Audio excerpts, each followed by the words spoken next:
C'est la plus grande centrale solaire de France. Elle vient d'être inaugurée à Narbonne, dans l'Aude, et grâce à elle, 4200 habitants s'éclairent et se chauffent. C'est vraiment une vitrine dans notre pays qui est très en retard dans ce domaine. Le gouvernement veut d'ici à 2011 installer une centrale dans chaque région, ce qui ferait bien sûr décoller la filière et les industries qui vont avec. Hélène Vergne, David Bazier, Frédéric Guibal.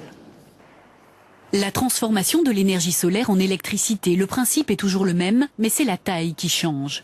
À Narbonne se trouve désormais la plus grande unité de production du pays. C'est effectivement la plus grande centrale de France, la plus grande d'EDF Énergie Nouvelle, ce qui représente la consommation de 4200 habitants par an.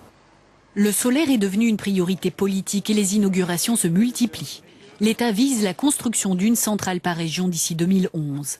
Seule solution, garantir sur le long terme des tarifs de rachat très avantageux, 2 à 4 fois le prix du marché. Que les tarifs soient garantis sur une période 2010-2012, ça donne de la visibilité, ça permet aux acteurs, encore une fois, de se mettre en place, ça permet à une économie de se mettre en place. Ensuite, la responsabilité de l'industrie, c'est de faire en sorte que la technologie s'améliore, les rendements se bonifient, les coûts descendent. Les industries françaises n'ont pas attendu pour innover, comme ici à Marcillac, en Gironde. Ces trackers suivent la courbe du soleil. La nuit, ça se met en position de sécurité. Et ensuite, le matin, ça redémarre vers l'est. Et ça se repositionne tout au long de la journée en suivant le soleil. Soit 20% de production supplémentaire par rapport à un panneau fixe.